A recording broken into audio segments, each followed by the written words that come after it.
Ya estamos de vuelta, todavía media hora por delante para seguir analizando los distintos temas y todo lo que se ha hablado a lo largo de estos días. Insistimos, desde el lunes hasta el jueves, que es el día en el que estamos realizando este programa. Muchísimas informaciones se han puesto a través de las redes sociales. Vamos a poner una pequeña muestra, algunas de ellas directamente enlazadas y avisadas por parte de las fuerzas y cuerpos de seguridad del Estado, por parte de la Guardia Civil, porque a partir de ayer por la tarde se convirtió en moda, entre comillas, porque mucha gracia, me van a disculpar el comentario, no tiene, pues difundir con el fondo de distintas cabeceras de medios nacionales o de agencias de comunicación otros posibles casos de ébola en distintos puntos de la geografía española, desde el Casar de Talamanca, un Burger King en Coslada, otro posible caso en Fuenlabrada, en la Universidad Autónoma de Madrid y demás. Todo esto empezó a circular ayer por la tarde, desde ayer por la tarde-noche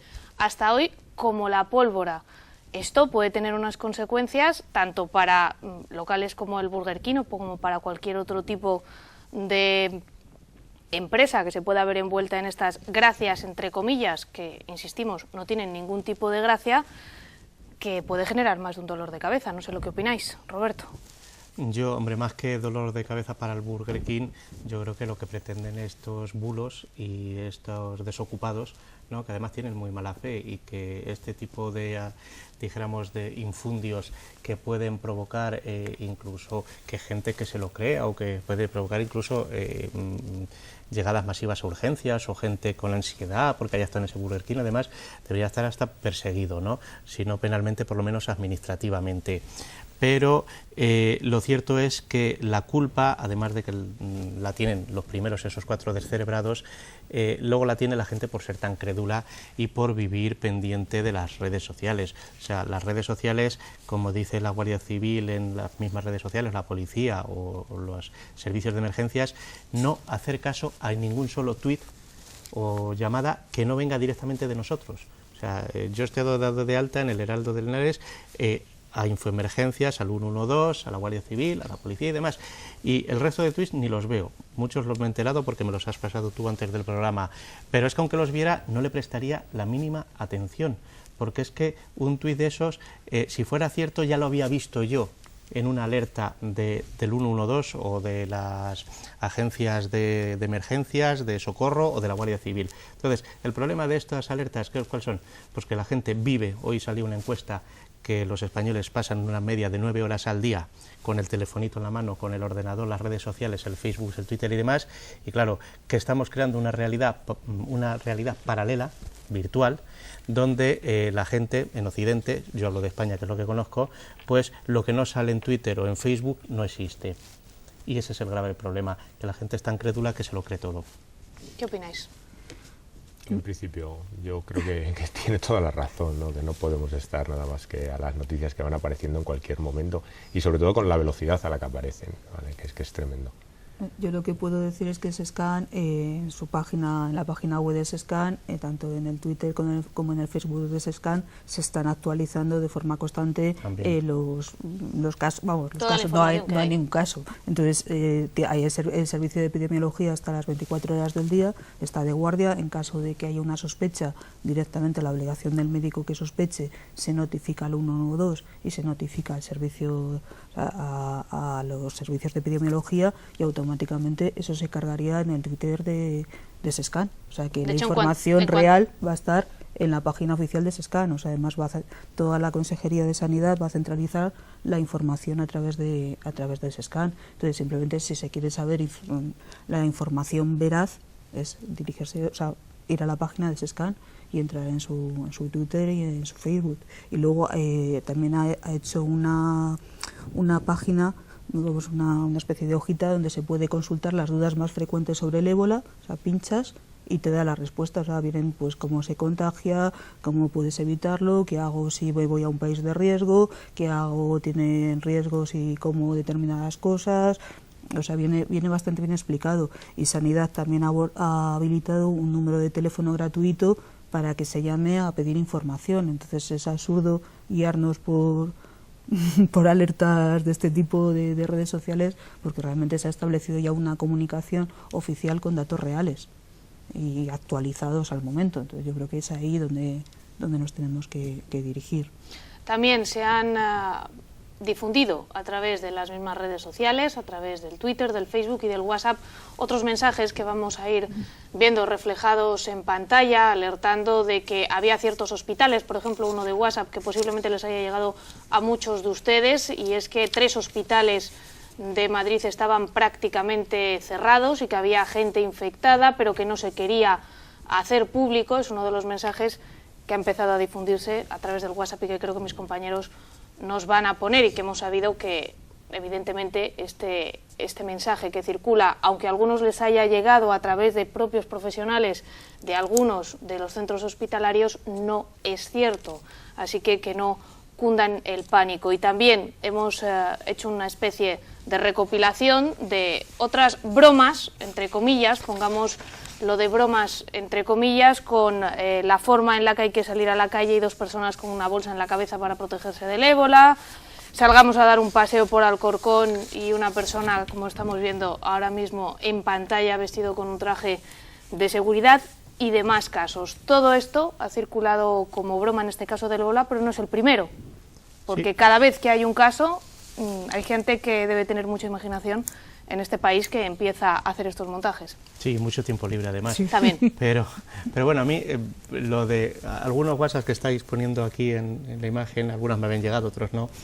Bueno, son chascarrillos que ya hasta el Buscón de Quevedo, pues fíjate, hace cuántos siglos, pues era el alma mater de España, los chascarrillos, ¿no? Pero, bueno, que te salgan 2 abuelitas con una bolsa del Carrefour en la cabeza diciendo que es el protocolo contra el ébola, pues puede tener hasta gracia, aunque sea siniestra. El problema era lo que hablábamos antes, que utilizaban cabeceras de periódicos o cabeceras de servicios de emergencias para ocultar, además que te lo visten muy bien, un primo mío médico que me lo ha dicho, un no sé qué, no sé cuál, o que quieren ocultarlo para no alarmar a la población. Esos sí que son los peligrosos. El chascarrillo de la bolsa del Carrefour, pues, eso, que siempre que el humor que no falte, incluso en los momentos más siniestros.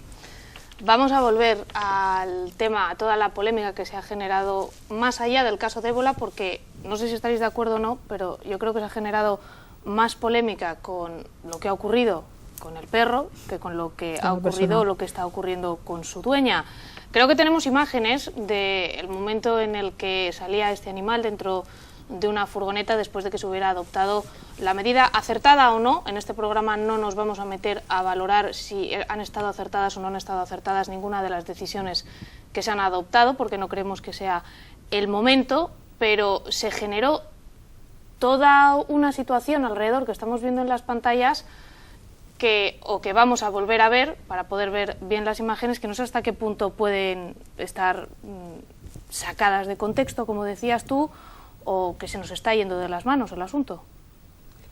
Es volver sobre lo mismo, ¿no? Muchas veces el tema de cuando ahora vemos las imágenes bien. El perro del auxiliar ha sido finalmente... La gente se tira a la furgoneta. Lo que no están oyendo al final de la noticia que hemos rescatado de Europa Press es que según salían, los ciudadanos empezaron a gritar asesinos, asesinos a los funcionarios que trasladaban al animal. No sé, como veterinario, ¿cómo valoras? Si lo puedes valorar o no. Es que es muy complicado valorarlo, ¿vale? Es decir, está claro que se podían tomar 3 tipos de decisiones, o 3 decisiones. Una, no hacer nada, que creo que hubiera sido la más errónea, ¿de acuerdo? Y luego, dentro de actuar, pues una, haber buscado la posibilidad de haber aislado al animal, haberle tenido en un centro en el cual se le pudiera haber observado, haber hecho pruebas, incluso haber obtenido algún dato que nos hubiera valido científicamente o que a lo mejor nos hubiera servido para nada. Y la otra, pues la más drástica, que es la que se eligió. Por desgracia, siempre hay alguien que tiene que tomar la decisión y tiene que actuar, ¿de acuerdo? Y tomó esta decisión, que está amparada en la Ley de Salud Animal, ¿de acuerdo? Ya no digo si es correcta, si no es correcta, si es exagerada, si no es exagerada, pero está amparada en la ley. A mí me gustaría dar la vuelta un poco a la tortilla y poner el caso extremo, y ya digo que es extremo, incluso si lo quieres alarmista, en el cual la administración no hubiera tomado la decisión de hacer nada con el perro y hubiera habido la mala suerte que este perro hubiera contagiado a una persona más, simplemente.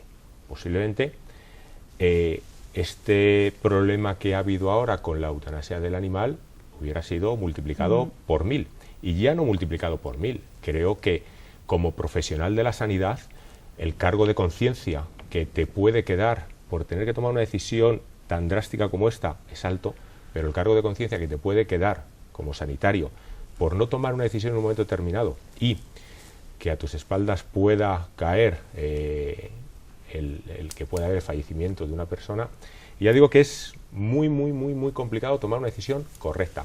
Que la fase intermedia pudiera haber sido a lo mejor la más correcta, bueno, pues también tendríamos los detractores que dirían que se gasta el dinero en un perro, que si sanitariamente no podemos proteger a los humanos, ¿cómo vamos a poder aislar a un animal?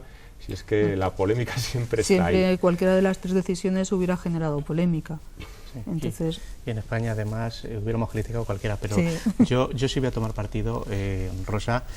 Yo creo que la decisión que se tomó fue la mejor y la más acertada. Estamos hablando de un problema de salud pública, de sanidad, que Juan Luis dice que todavía no sabemos exactamente a ciencia cierta que hubiera podido o no podido pasar, y ante la duda, dicen vulgarmente, la más peluda, ¿no? Entonces hay que tomar esa decisión, se toma y se acaba. El problema, y ya como periodista voy a entrar en ello, es que 50 personas generaron horas y horas de televisión y páginas de periódico y horas de radios. Incluso nosotros estamos aquí, no voy a decir perdiendo el tiempo porque estamos muy bien, muy agradable, estamos hablando de un tema que interesa a los españoles, ¿no?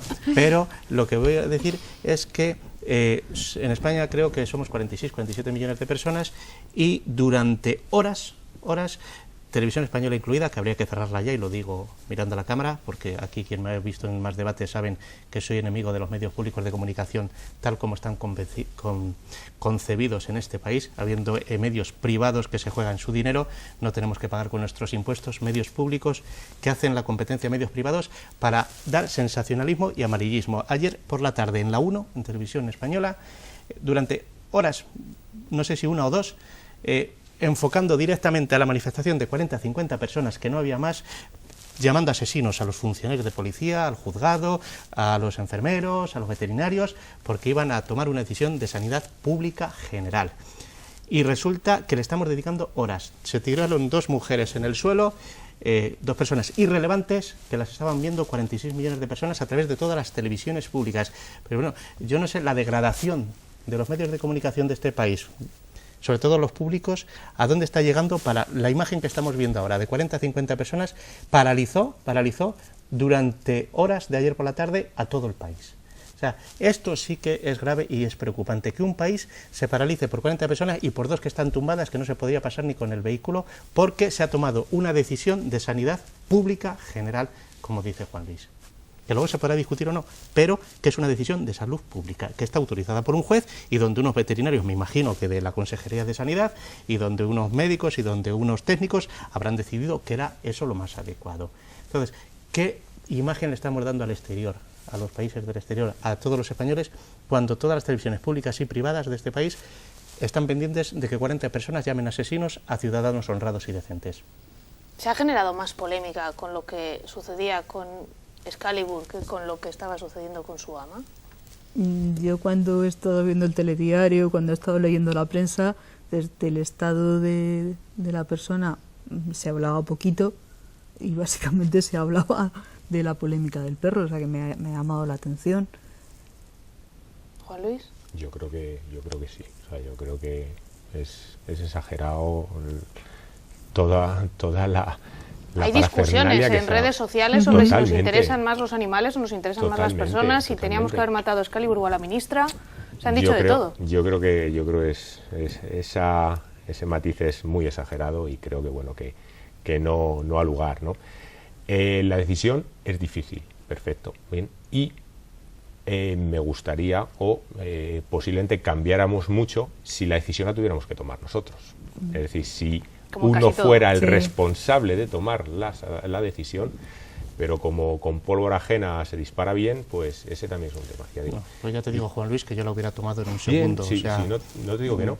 Hay decisiones que hay que tomar y se toman por bien de interés general, y en este caso estamos hablando de un animal que es muy querido para su dueño. Desde luego yo conozco gente que tiene perro y que lo pasa fatal, y como veterinario lo verás, pero estamos hablando de una cuestión de sanidad humana general, que no sabemos, que si tuviéramos la certeza de que no afecta a los humanos, hombre, claro que hay que respetar la vida de ese perro, pero es que no lo sabemos. No lo sabemos, y ya digo, es que hay que tomar una decisión, y la decisión se toma.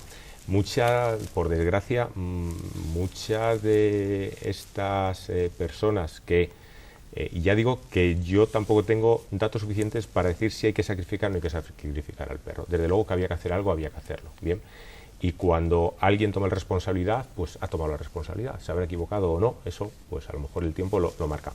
Pero muchas de las personas que a través de Twitter y a través de redes sociales están en contra de la decisión del perro, también están en contra de que, por ejemplo, se hayan expatriado a las personas que se han expatriado, ¿no? Por riesgo para el resto de personas en España. Es difícil tomar decisiones, y el que toma decisiones se equivoca. Eso está claro. El que no se equivoca, el que no toma ninguna decisión.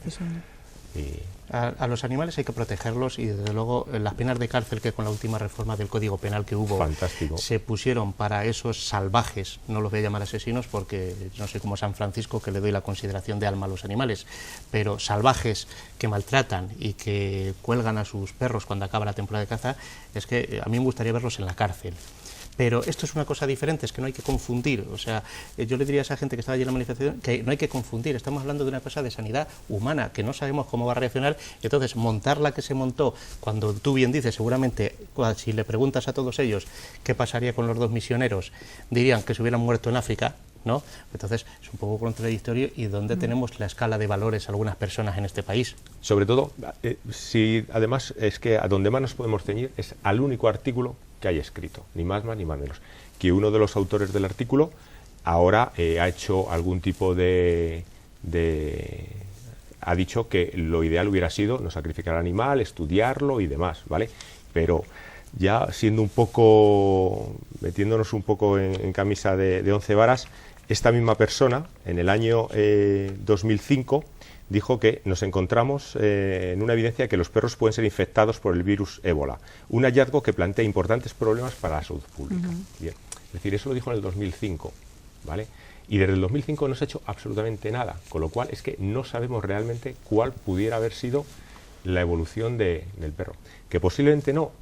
Y yo creo que lo que se sale un poco de madre es como algunas personas, incluso creo que algún veterinario o compañero, que él se llevaría el perro a su casa. Yo, sinceramente... Yo creo que al perro como mínimo había que aislarlo. Y más teniendo, es decir, si dices, bueno, pues mira, es decir, podemos, no lo llevamos, tenemos un centro de alta seguridad, que lo tenemos, donde puede estar, pues vale, bien, pero no se puede actuar a la ligera y no pasa nada y no se toman medidas. Creo que ese es el mayor error. Está claro que algo hay que hacer. Volviendo a los humanos, hablamos de los distintos protocolos que se han tenido que activar o no se han tenido que activar. Insistimos que no entramos en esta noche a valorar si bien, mal o regular, eso es otra historia, con motivo del ébola y su llegada a España con este positivo que ha salido. ¿Hay otros casos en los que hay que activar protocolos ante otro tipo de enfermedades que pueda haber en el país y de los cuales no hablamos? Ahora mismo no hay ningún protocolo. Bueno, hay protocolos, por ejemplo, el servicio de urgencias, el sistema sanitario de Castilla-La Mancha, hay un protocolo cuando hay un accidente cerebral, o sea, una embolia cerebral, entonces se activa un protocolo de emergencia, el señor se le traslada automáticamente, entonces se intenta resolverle el proceso en menos de 24 horas, hay otro protocolo de activación si hay un diagnóstico de infarto con menos de 1 hora, porque se ha visto, de hecho se le evacúa hasta con helicóptero, porque se ha visto que la recuperación es mucho más favorable. Protocolos para enfermedades infecciosas en concreto no hay ninguna alerta ahora mismo más, pero vamos, protocolos de actuación ante determinadas situaciones clínicas de muy alta prevalencia, como pueden ser los infartos o como pueden ser las trombosis cerebrales, sí hay protocolos de actuación, que es diagnosticar al paciente e intentar trasladarlo al hospital de referencia en el menor tiempo posible. O sea, se activan protocolos de evacuación en helicóptero si hace falta. Pero ante enfermedades de este tipo, es que o más o enfermedades menos infecciosas no son lo suficientemente relevantes porque no se suelen dar. Afortunadamente nuestro país tiene un nivel de salud pública muy bueno, entonces es que la campaña de vacunación de la gripe, o sea, la campaña de vacunación del neumococo cuando mayores de 65 años o con personas con problemas respiratorios, o sea que afortunadamente nuestro nivel de salud y nuestro sistema sanitario es muy potente. O sea, y tenemos de los mejores sistemas sanitarios de Europa, realmente tenemos de los mejores profesionales de Europa y las medidas de prevención que se adoptan son muy buenas. Entonces no hay,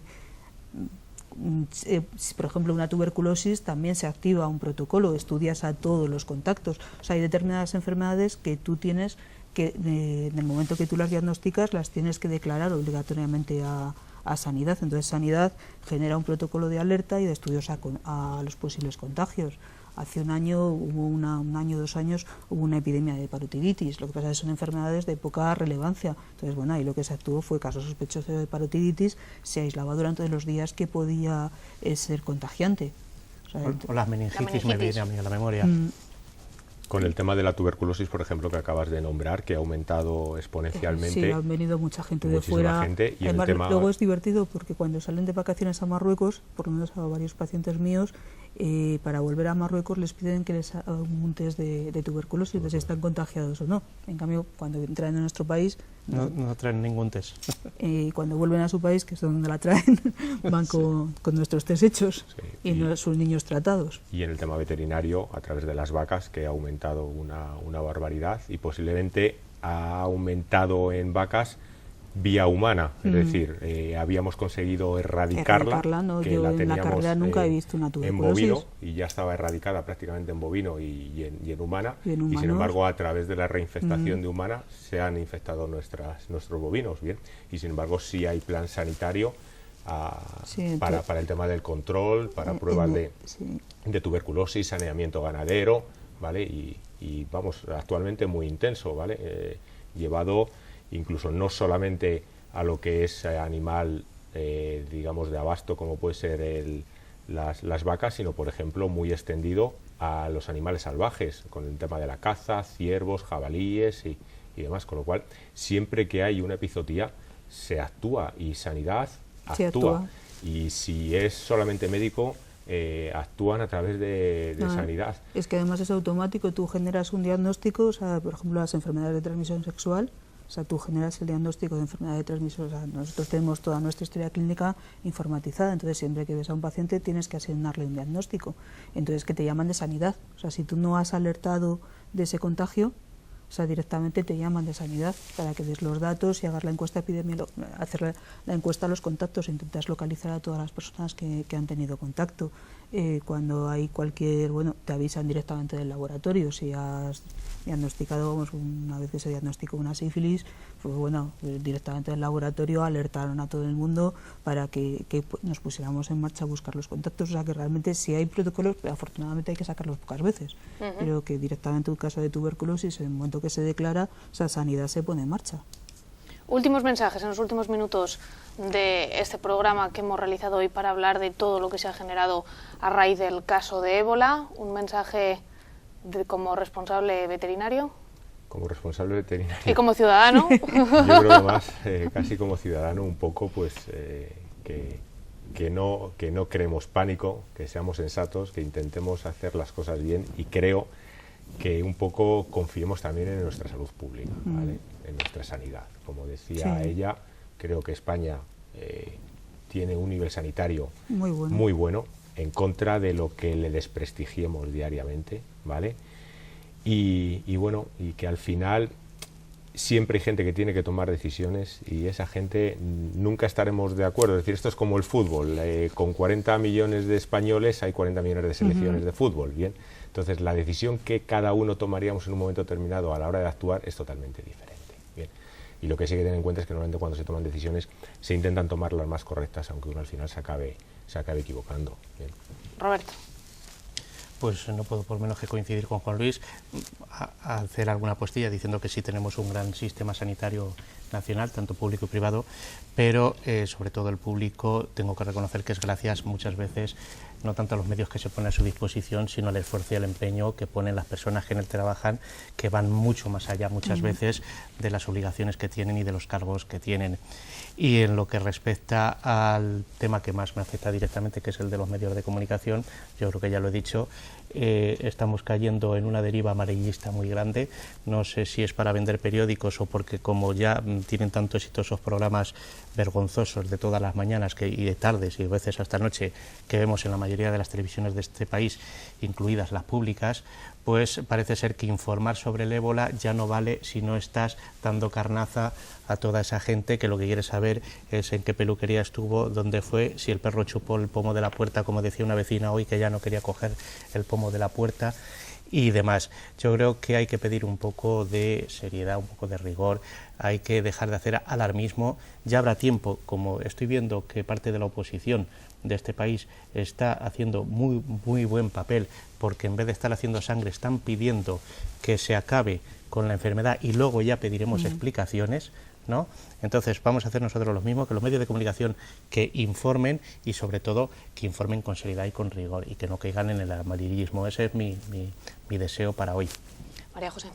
Yo creo que a nivel de Castilla-La Mancha, que es donde yo puedo opinar, los planes de emergencia que hay ante un posible diagnóstico de ébola están perfectamente estructurados y en la normativa del Ministerio de Sanidad se han centrado en aumentar muchísimo la comunicación a la población, de tenerla constantemente informada, y se han centrado muchísimo, como había en Madrid, parecía que se había quejado mucho de formación y de supervisión, pues la verdad que nos han empezado, o sea, los protocolos los teníamos ya desde principios de agosto, entonces bueno, además de tener los protocolos, ahora ya han empezado cursillos de formación intensivos y vamos, yo voy el lunes con mi equipo, o sea, nos van a hacer formación de formadores, van a pasar por los... O sea, hasta las señoras de la limpieza las van a enseñar cómo tienen que protegerse. O sea, que yo creo que por lo menos a nivel de Castilla-La Mancha, yo creo que se está actuando muy bien, los circuitos están muy bien diseñados a través del 112. O sea, yo creo que en nuestra comunidad puede haber errores humanos, puede haber un fallo del sistema, pueden pasar miles de cosas, pero desde luego tal y como está estructurado y con el nivel profesional que tienen los trabajadores, no creo que haya afortunadamente conflictos. Esperemos que no. Como médico te vamos a pedir que nuevamente expliques a la población cómo se puede o cómo no se puede contagiar el ébola, porque alguien tiene alguna duda, lo hemos dicho en varias ocasiones, pero vamos a volver a repetirlo. Vamos a ver, lo que no se contagia es ni por aire, ni por agua, ni en principio por alimentos. La carne, o sea, los animales, en África sí se puede estar contagiando de alguna manera a través de la carne consumida por caza, pero aquí no nos importa ese tipo de piezas de carne, ¿no? Entonces es imposible en Europa contagiarse a través de esas vías. Entonces lo único que tenemos que tener precauciones con la sangre y con los fluidos corporales. Por ejemplo, en un varón que haya pasado un ébola, se haya recuperado, en el semen el ébola puede ser contagiante durante 7 semanas. Es una de las cosas que hay que tener en cuenta. 7 semanas hay que tener relaciones sexuales con preservativo. Luego las otras vías de contagio es eso, contagio directo con sangre del enfermo. Cuanto más síntomas tiene la persona es mucho más contagiante. O sea, con enfermos graves son los que son muy contagiantes. Entonces ahí hay que tener cuidado con la ropa, hay que tener cuidado con todo su sudor, su sangre, porque todo eso es altamente contagiante. Entonces lo que se hace es todos los objetos punzantes, todos los objetos de la persona se eliminan por un sistema aparte, las muestras biológicas van en un sistema como de doble sellado, con cámaras estándar, o sea, y a la persona, por ejemplo, todo el material que se utiliza con esa persona se incinera.